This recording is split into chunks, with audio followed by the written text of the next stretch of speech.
All right, what's on tap? Brought to you by Bud Light, the official beer sponsor of the NFL. Sundays are easy to enjoy when they are full of football and the fridge is filled with beer.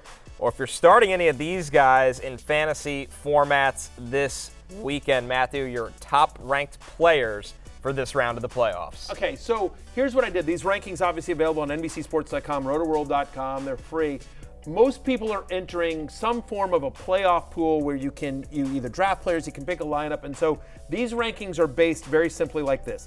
These are the players that I think will score the most total fantasy points over the course of the playoffs. I think it is a Bills-Lions Super Bowl. So I've done that. I think the Commanders beat the Buccaneers, right? So it's based on that, but it's also adjusted for positional scarcity, right? Like, do I think that Patrick Mahomes scores more fantasy points than Jaden Daniels? I do. But I think the difference between like Mahomes and Jaden Daniels in terms of total fantasy points over the course of the playoffs is not nearly as large as, say, the difference between Mark Andrews and like Zach Ertz, right? Or Cade Otton. Yeah. And so positional scarcity goes into this, and also just how I think the playoffs are going to play off. What are the probabilities of teams playing more than one game, playing 3 games, taking in the buys into account as well, because obviously the Lions are going to play one less game and the Chiefs are going to play one less game. I think the Bills, obviously, I have James Cook high. I have these. We'll talk about some of these Bills players, but the Bills are a team to target for me because I do think they go to the Super Bowl, and they're going to start this weekend with Denver. They play an extra game. One last thing that I'll just say here: if you would like to play in a free fantasy playoff format against myself, Connor, Jay, Lawrence, Big Show, producer Damien, backup producer Pete, producer Steven, all of us here at the Happy Hour, you can do that. You can go to playgl.co/happy hour. So it's a guillotine league format. You pick whatever players you want. There's some rules you'll see there. Pick whatever players you want, and as we go through the playoffs, the bottom 25% of the total pool gets cut. So you just set whatever lineup you want, no more than 3 players per any NFL team, 6-man bench, PPR scoring. playgl.co/happy hour. Come play it against us, 100% free. And no one tell RotoPat because he's never lost in any of our games. He never has. RotoPat's 2 for 2. unbelievable. Back to back. Yeah, he is. He's, all right, yeah. Let's take a look at those running back rankings. Here's Matthew's top 10. And Lawrence, no surprise to see Jahmyr Gibbs at the top there. And not only because of his talent, but the pathway the Lions have being one of the favorites, obviously, to make it all the way to the Super Bowl. He has the longevity. Yeah, and you've seen what he's been able to do without David Montgomery, 32.5 points per game when he was in the 3 games he was out, but you still even like him with Montgomery coming back because he's averaged 19 fantasy points in 14 games with Montgomery. So we like Jahmyr Gibbs with or without. Obviously, we like seeing him getting the whole workload, but still, Jahmyr Gibbs is a big play waiting to happen every single time he touches the ball. Yeah.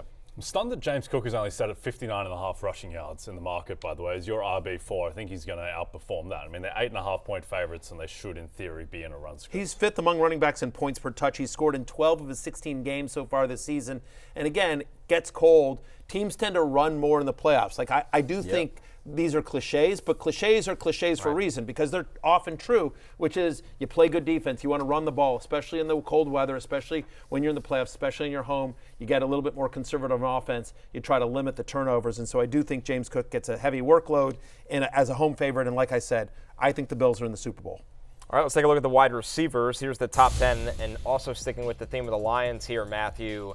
Of course, Amon-Ra St. Brown near the top, and how about a sneakier play in Jameson Williams right at number 10? Yeah, I mean, both guys, right? Yes, they have the bye this week, but they're playing at home. They've done very, very well. Jared Goff is playing at a super high level. It's worth noting that Amon-Ra St. Brown has a 27% target share as well. Jameson Williams has sort of come into his own this year. It's those 2 guys in the passing attack, and Jared Goff is playing as well as any quarterback in the NFL. Lawrence, you brought up A.J. Brown before, basically being one of the deciding factors in this game. And the Eagles, they don't have the bye, so they get that extra game that the Lions don't potentially. Yeah, and that's what you love to see. There's where the real value is when you could pick a team that is going to play in the wild card, but you also like them to go deep in the playoffs. A.J. Brown, at least a 31% target share in 10 of the 12 games he's finished this season. We talked about it earlier, them throwing the go ball, and he's the main beneficiary of that. Let's look at the quarterbacks here. Here's the top 10. No surprise, Lamar Jackson, who doesn't have the bye.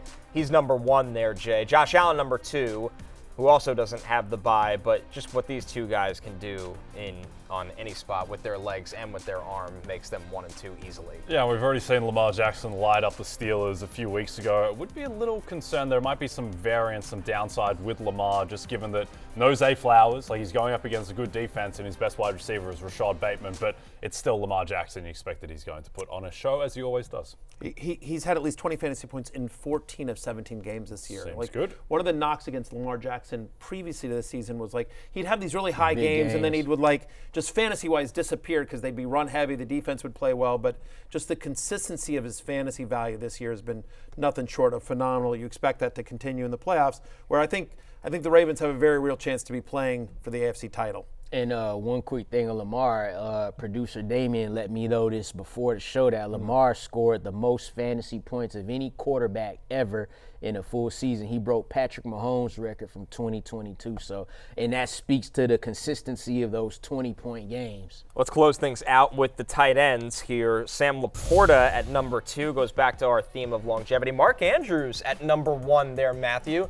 Feels like Mark Andrews was fantasy irrelevant the way the season started and then totally turned the page the back half of the year. Yeah, we talked about this. As I mentioned earlier, he's now scored in 6 straight games. He's got 11 touchdowns in his past 12 games. No Zay Flowers in this game, so more of a narrow target tree.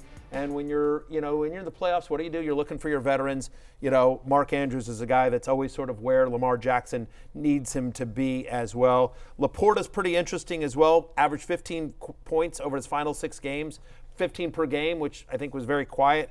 And look, it was a down year for Travis Kelce by his standards, but one of the reasons why he played less snaps is for this time right now. He gets another week off, but obviously as they get in the playoffs, he's going to be playing a ton of snaps. He's the guy that Mahomes is going to look for. 4 playoff games last year, Travis Kelce averaged 21.5 fantasy points per game. He's got a 24% target share this season, which is highest among all the tight ends that actually made the playoffs.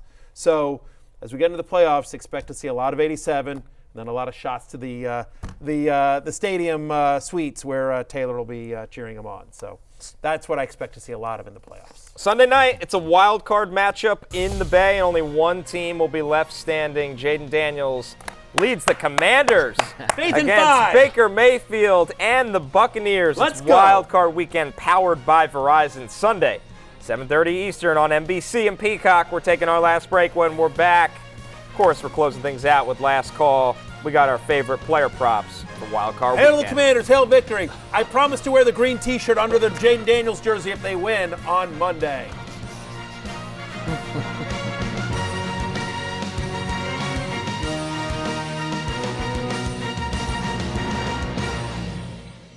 Hey, it's Matthew Berry from NBCSports.com and RotoWorld.com, and I want to thank you so much for watching whatever it is you just watched, or if nothing else, being too lazy to click out of the autoplay after this video started, after whatever it is you actually wanted to watch finished.